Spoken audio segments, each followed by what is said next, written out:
Assalamualaikum warahmatullahi wabarakatuh. Selamat datang di channel Sumilir. Pada kesempatan kali ini saya akan menceritakan sebuah kisah yang berjudul Malam Mencekam, Pembalasan Gadis Desa. Dan sebelum lanjut ke ceritanya, buat teman-teman yang baru bergabung di channel ini, silahkan klik tombol subscribe dan tombol notifikasinya agar kalian tidak ketinggalan cerita terbaru dari kami. Oke. Kita langsung saja menuju ke ceritanya.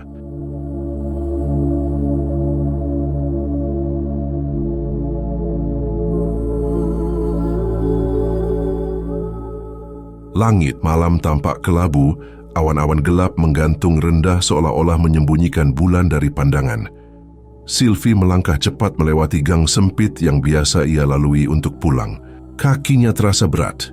Bukan hanya karena lelah, tetapi juga kondisi buruk yang tiba-tiba muncul.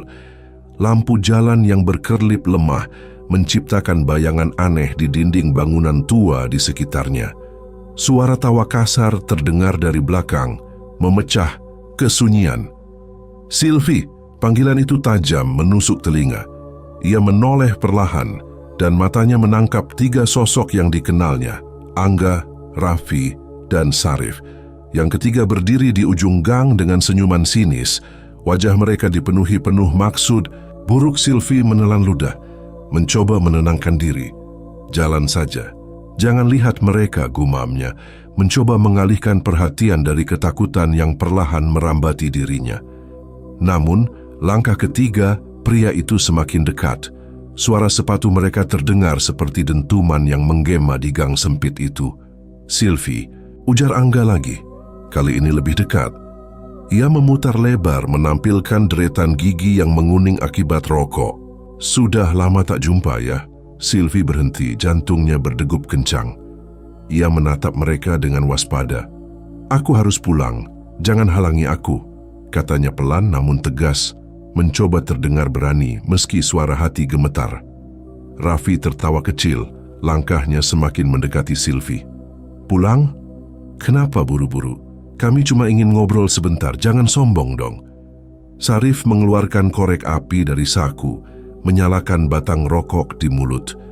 Asap mengepul di udara. "Iya, kita kan teman lama," katanya dengan nada mengejek. Sylvie mundur, mencoba mencari celah untuk melarikan diri. "Aku tidak punya waktu untuk ini. Tolong biarkan aku lewat," katanya, suaranya semakin pelan. Angga menutupi kepalanya. Ekspresi di wajahnya berubah menjadi lebih serius. "Kau pikir kami bercanda, hah?" Tiba-tiba ia meraih lengan Sylvie dengan cengkeraman kuat. "Lepaskan aku," jerit Sylvie sambil meronta, tapi Angga menariknya ke dinding dengan kasar. "Diam! Kau berisik sekali," desis Angga sambil mendekatkan wajahnya ke wajah Sylvie. Napasnya yang berbau alkohol membuat Sylvie merasa mual. "Angga, jangan keterlaluan," ujar Sarif sambil tertawa kecil, meski jelas nada bicaranya menunjukkan dukungan. "Kau akan membayar jika melakukan ini." Sylvie berteriak dengan sisa keberanian yang ia miliki. Namun suara itu terdengar lemah, seolah hilang ditelan kegelapan malam. "Tunggu, Angga.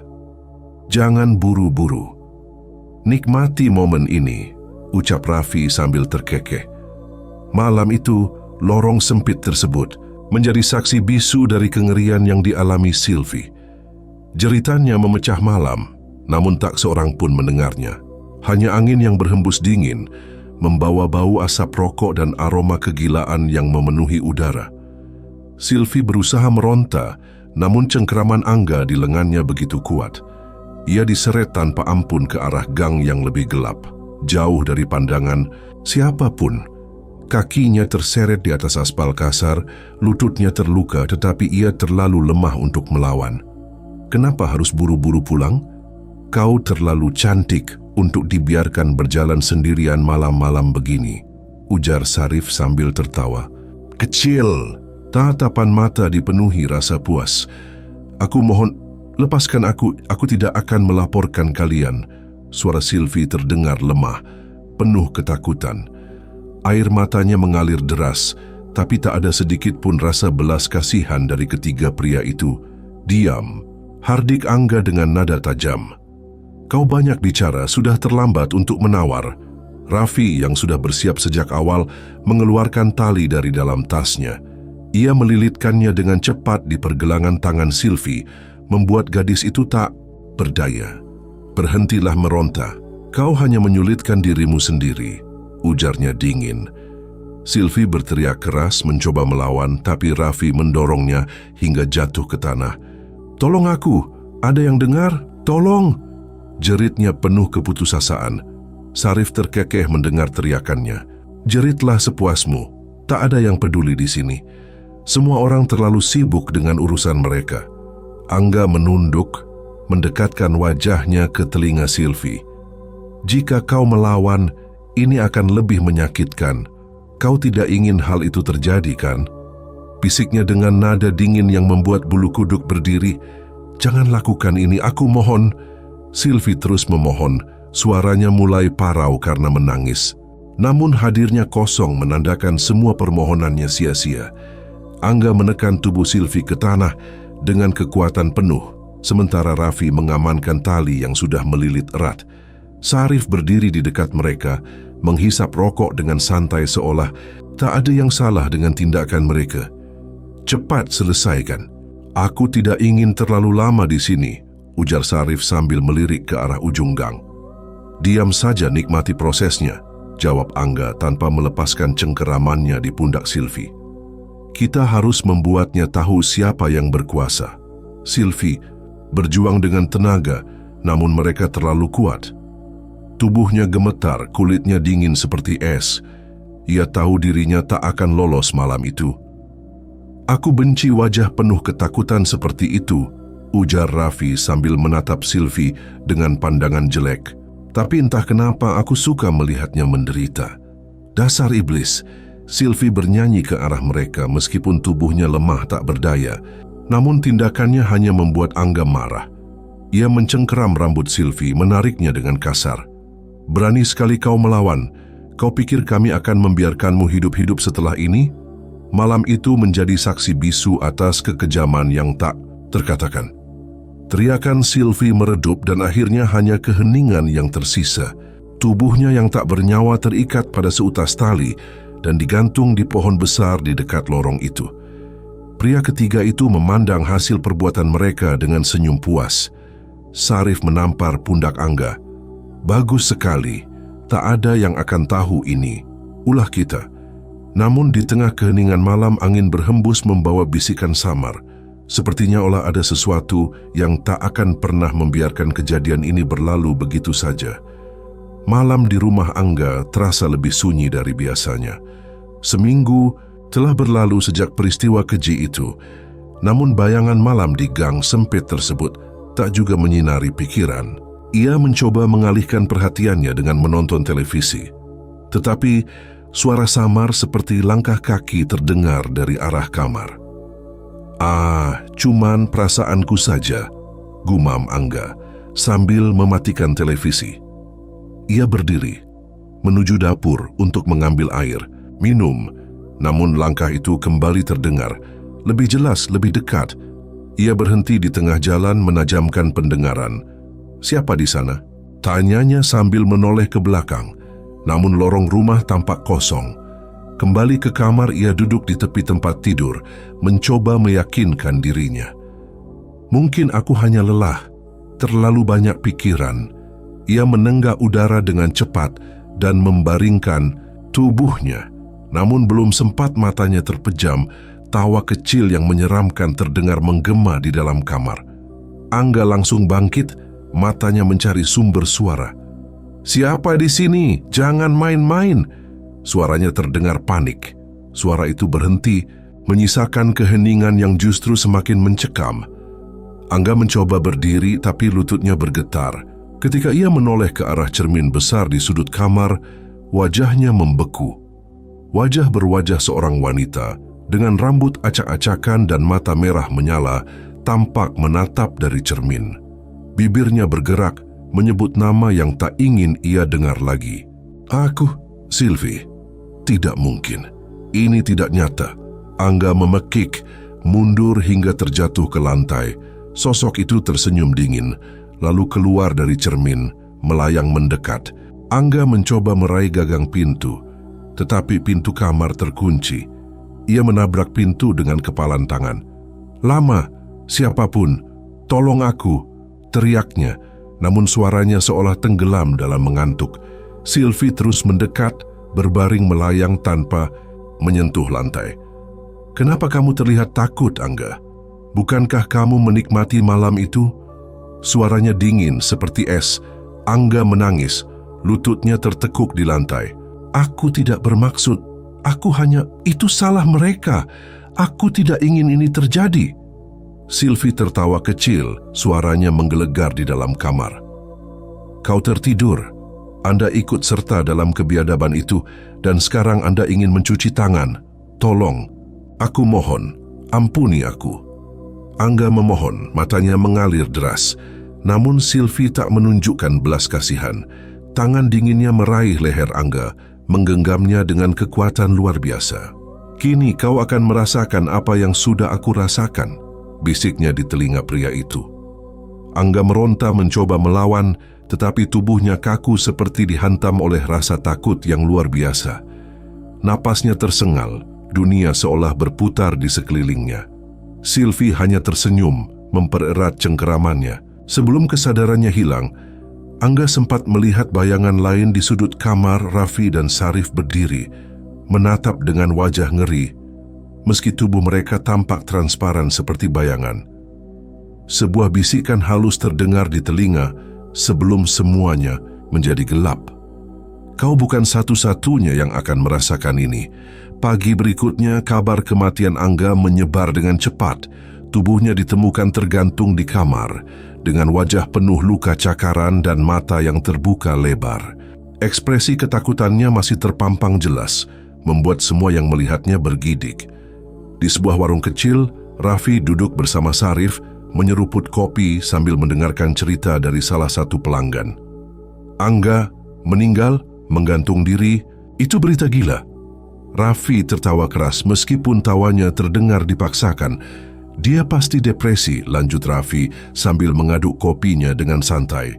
Namun matanya sedikit berkaca-kaca. "Tapi kukira dia lebih kuat dari itu."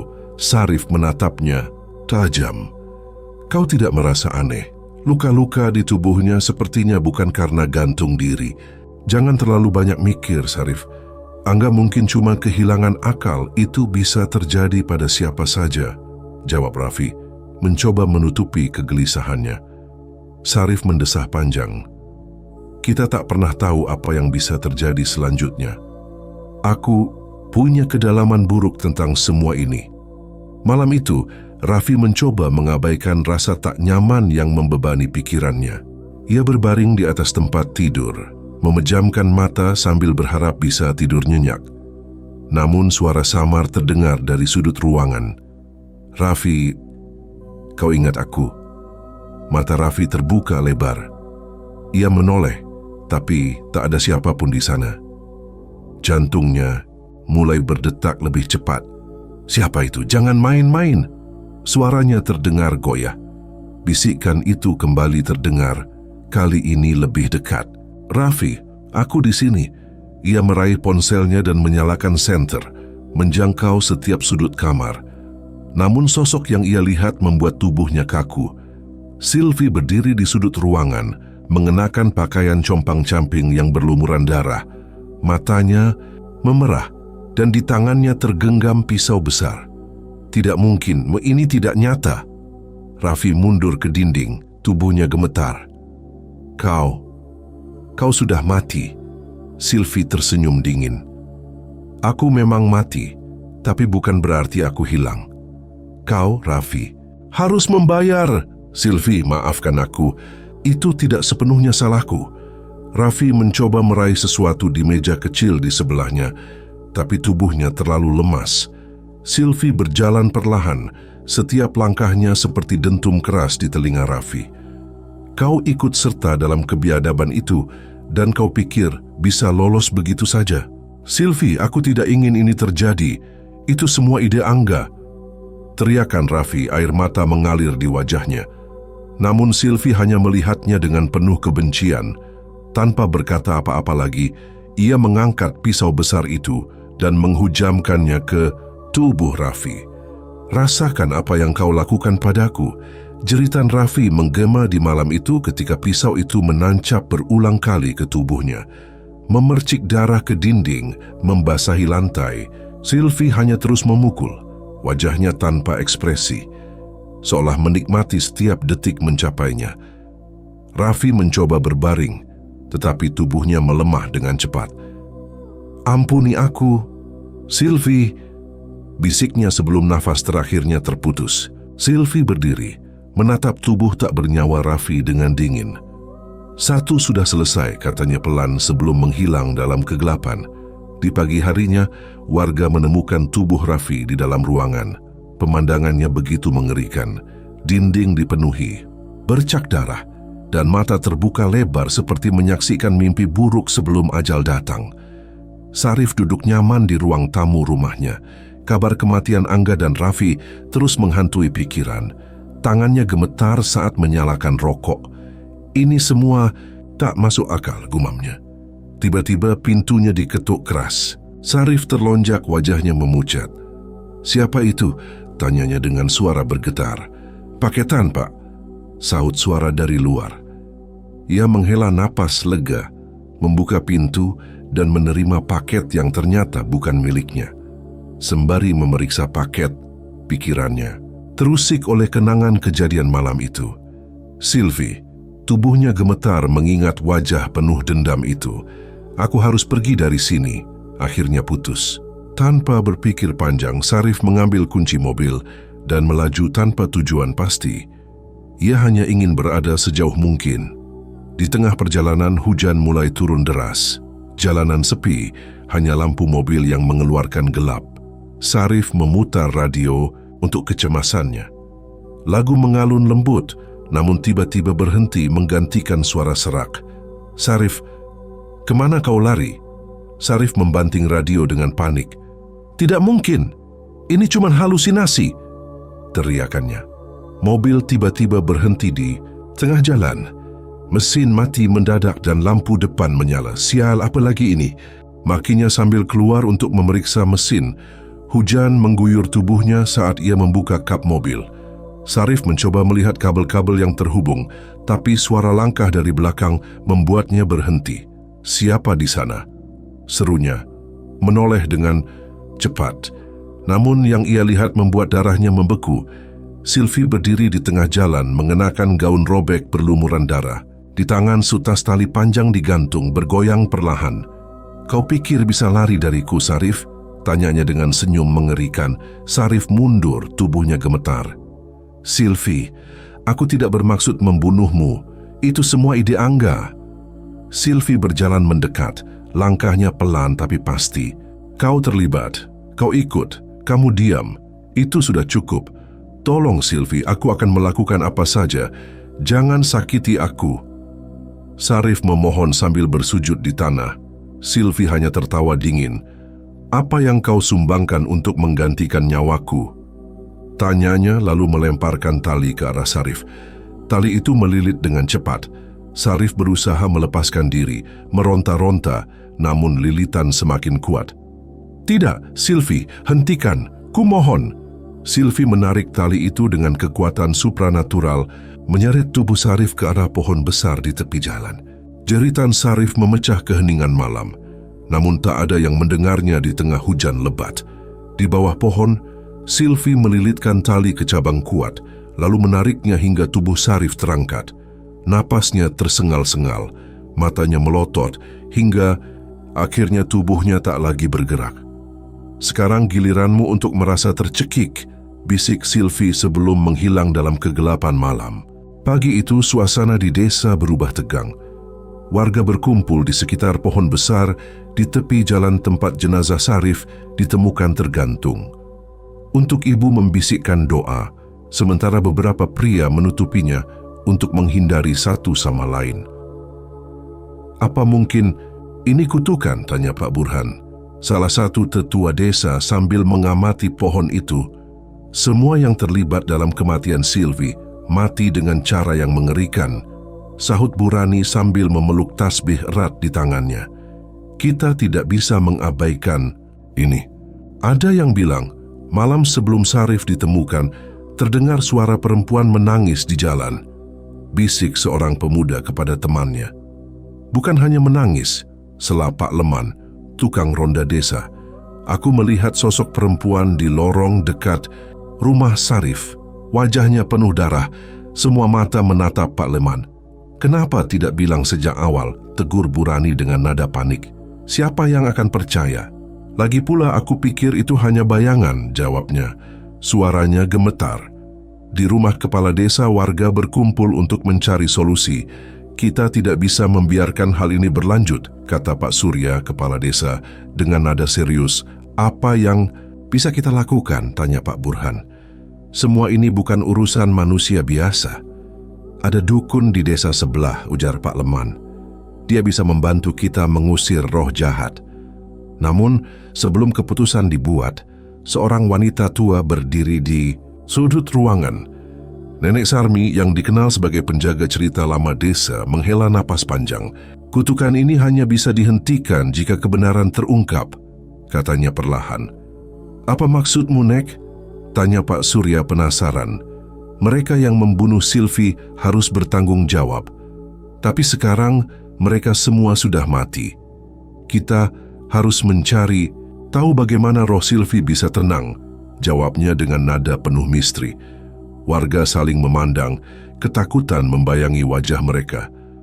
Bagaimana caranya? Apa yang harus kita lakukan? Suara Burani terdengar lirih.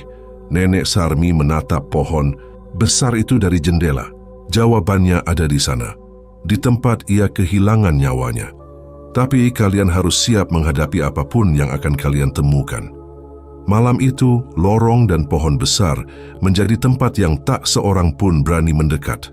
Hanya kegelapan yang menemani, menyimpan rahasia dan balas dendam yang belum terungkap. Malam di desa semakin mencekam. Lorong gelap dan pohon besar di tepi jalan menjadi pusat cerita menyeramkan. Beberapa warga mengaku mendengar suara tawa lembut yang mengusik malam. Sementara yang lain mengaku melihat bayangan putih melintas cepat di antara pohon-pohon. Pak Leman yang sedang ronda malam itu duduk nyaman di pos. Suara langkah terdengar, tapi ketika dia menoleh tak ada siapapun. Siapa di sana? Serunya, cobalah menenangkan diri. Langkah itu berhenti, digantikan suara perempuan memanggil, Leman, kau tahu apa yang mereka lakukan, kan? Pak Leman merinding, matanya terbelalak saat melihat sosok Silvi berdiri tak jauh darinya. Rambut panjangnya terurai, gaun putihnya koyak dengan bercak darah. Silvi, pergi, aku tidak terlibat, teriakannya sambil mundur. Namun sosok itu mendekat. Kau tahu dan kau diam, itu cukup untuk membuatku datang kepadamu, bisik Silvi dengan suara dingin. Pak Leman lari terbirit-birit menuju rumah kepala desa. Pintu digedor keras hingga Pak Surya keluar dengan wajah bingung. Apa yang kamu lakukan malam-malam begini, Leman, tanya kepala desa. Aku melihatnya, Pak. Silvi ada di sana. Dia bilang aku tahu, tapi aku tidak bilang apa-apa. Suaranya bergetar, gemetar hebat. Pak Surya menarik napas panjang, mencoba menenangkan Leman. Tenang, ini hanya perasaanmu saja, tapi kita harus memanggil bantuan. Keesokan harinya, seorang dukun tua dari desa sebelah, Ki Satria, dipanggil. Ia duduk di balai desa, diapit warga yang penuh rasa takut. Silvi tidak akan berhenti sebelum kebenarannya terungkap. Isi ucapnya tegas. Apa maksudnya, Ki? Tanya Pak Surya. Dia meninggal dengan balas dendam, arwahnya tidak tenang. Yang dia inginkan adalah keadilan, bukan hanya untuk dirinya sendiri, tetapi untuk kebenaran yang harus diketahui dunia, jawab Ki Satria sambil menutup matanya. Burani yang hadir di situ berkemah pelan, tapi pelakunya sudah mati. Apa yang bisa kita lakukan sekarang? Ki Satria membuka matanya perlahan. Roh semacam ini tidak hanya menghukum mereka yang bersalah, tetapi juga mereka yang berdiam diri. Kalian semua punya peran dalam kisah ini, sadar atau tidak. Pak Leman menunduk, wajahnya penuh rasa bersalah. Aku tahu ada yang tidak beres malam itu, tapi aku takut bicara. Lalu kau memilih diam, ujar Ki Satria dingin. Sekarang dia datang untuk meminta pertanggungjawaban. Pak Surya mengangguk berat. Apa yang harus kami lakukan agar dia pergi, Ki? Ki Satria berdiri menatap pohon besar di kejauhan. Kita harus menghadapinya, datang ke tempat di mana dia kehilangan nyawanya dan dengarkan apa yang dia mau. Desa semakin sunyi malam itu. Warga yang mendengar rencana itu hanya bisa mendoakan keberanian mereka yang terlibat. Lorong gelap dan pepohonan besar tampak lebih menyeramkan dari biasanya, seolah menunggu sesuatu yang besar akan terjadi. Malam itu, langit gelap tanpa bintang, suasana di desa semakin mencekam. Keluarga Silvi bersama beberapa warga yang telah sepakat berkumpul di halaman rumahnya. Api megah menyala di tengah mereka. Cahaya kuning oranye berkelip menampilkan wajah yang tegang dan penuh harapan. Ayah Silvi, Pak Jaka, berdiri dengan tangan terangkat, memimpin ritual. Suaranya gemetar, namun penuh tekad. Silvi, jika kau mendengar kami, tenanglah. Kami akan mencari keadilan untukmu, ucapnya dengan suara berat, air mata menetes di pipinya. Ibu Silvi, Bu Sari, berdiri di sampingnya, menggenggam erat tangan suaminya. Anakku, kami berjanji akan membuat mereka membayar. Kami akan membahas mereka yang menyebabkanmu menderita. Pelan suaranya hampir tak terdengar, namun penuh keputusasaan. Ki Satria, dukun tua yang memimpin ritual, menatap api di puncaknya dengan serius. Ia membaca mantra dalam bahasa kuno, suara lirihnya menggema di udara malam yang sunyi. Arwah yang teraniaya, datanglah, kami memanggilmu untuk mencari keadilan. Tak lama setelah mantra terakhir dibaca, angin tiba-tiba bertiup kencang. Api apapun bergetar seolah menyambut datangnya sesuatu. Dari balik bayang-bayang pohon besar, sosok perempuan muncul perlahan. Rambut panjangnya terurai, wajahnya pucat, dengan mata merah membara. Sosok itu perlahan mendekat, menatap mereka dengan tempat kosong yang menakutkan. Silvi, tanya Bu Sari, suaranya tercekik. Arwah Silvi berdiri di depan mereka, matanya menatap tajam. Keadilan sudah kutegakkan, katanya dengan suara yang menggema, penuh kebekuan. Sekarang aku hanya ingin istirahat. Pak Jaka maju, matanya penuh harapan. Silvi, kami tahu kau menderita. Kami ingin mengungkapkan kebenaran, agar mereka yang bersalah mendapat hukuman yang setimpal. Silvi mengangkat tangannya, matanya yang memerah menatap mereka dengan penuh amarah. Kalian baru datang sekarang, setelah aku mati. Keadilan bukanlah untuk aku saja. Kalian semua punya peran dalam kisah ini. Kalian semua diam saat itu terjadi. Apa maksudmu, Silvi? Tanya Bu Sari rasanya cemas. Saat mereka mencelakaiku, banyak yang melihat, banyak yang tahu. Tetapi kalian memilih untuk diam. Kalian membiarkan semuanya terjadi. Jadi kalian pun tidak berbeda dengan mereka. Jawab Silvi dengan suara penuh kebencian. Ki Satria melangkah maju, mendekatkan dirinya dengan hati-hati. Silvi, hantu yang datang untuk mencari keadilan, harus mendapatkan restu untuk pergi. Beristirahatlah, arwahmu tidak akan tenang selamanya jika engkau terus menghukum mereka yang bukan pelakunya. Arwah Silvi menatap Ki Satria, bibirnya membentuk senyum dingin. Keadilan telah datang dengan cara yang tak terduga. Mereka yang harus membayar sudah membayar. Aku tidak akan pernah bisa tenang sampai semuanya tahu apa yang telah terjadi. Suasana semakin tegang. Angin yang tadinya berhembus kencang, kini tiba-tiba berhenti. Hening. Semua mata tertuju pada sosok Silvi yang berdiri di sana, tak bergerak. Pak Jaka yang masih dengan harapan mencoba mendekat. Anakku, silakan pergi. Tenanglah di alammu yang damai. Kami akan selalu mengingatmu. Silvi menghela nafas panjang, matanya menatap satu persatu. Aku tidak bisa tenang, Ayah. Kalian harus mengingatkan dunia tentang kebenaran yang hilang. Itu adalah harapan terakhirku. Dengan satu langkah terakhir, arwah Sylvie menghilang ke dalam kegelapan malam, meninggalkan sepi di tengah desa. Warga yang hadir dalam ritual itu membayangkan, merasa beban yang berat tiba-tiba menghantam mereka. Mereka tahu bahwa tugas mereka belum selesai. Mereka harus mengungkapkan semua yang telah terjadi dan memberi Sylvie kedamaian yang ia cari. Keluarga Sylvie saling berpandang. Keadilan yang diinginkan anak mereka masih jauh, dan perjalanan untuk mencapai yang baru saja dimulai. Malam itu, lorong sempit yang dulunya dipenuhi kengerian kini tampak tenang. Tidak ada lagi angin yang berhembus kencang, dan bayangan yang biasa melintas tiba-tiba menghilang.